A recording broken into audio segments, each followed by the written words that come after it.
বিশ্বকাপের pre quarter ফাইনালে মরক্কোর কাছে হেরে বিশ্বকাপ থেকে বিদায় নিয়েছে অন্যতম সহ আয়োজক কানাডা। তবে দুঃখ পেলেও খুব বেশি অখুশি নন কানাডিয়ানরা।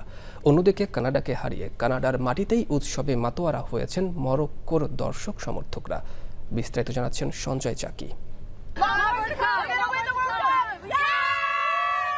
কানাডার সঙ্গে মরক্কোর যখন খেলা শুরু হয় তখন বিশেষ করে টরন্টোর যে সিটি হলের সামনে কানায় কানায় পূর্ণ ছিল এই মরক্কো কানাডিয়ান ম্যাচ দেখার জন্য।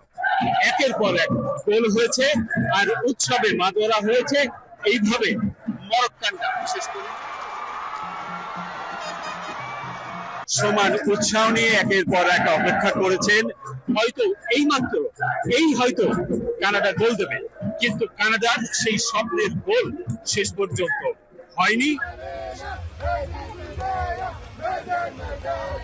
শেষ পর্যন্ত কানাডাকে বিশ্বকাপের মাঠ থেকে এই পর্বে এসে বিদায় নিতে হয়েছে।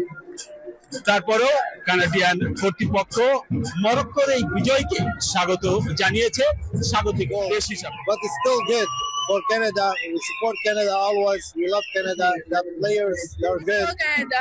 Anyway, we enjoy the game and we love Canada anyway. It's a good match, but I think Morocco did some good stuff.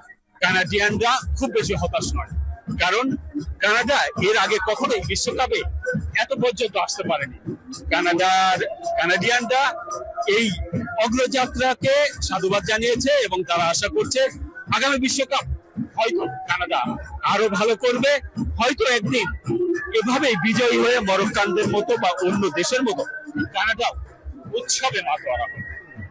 Sanjay চাকি, চ্যানেল আই, টরন্টো, কানাডা।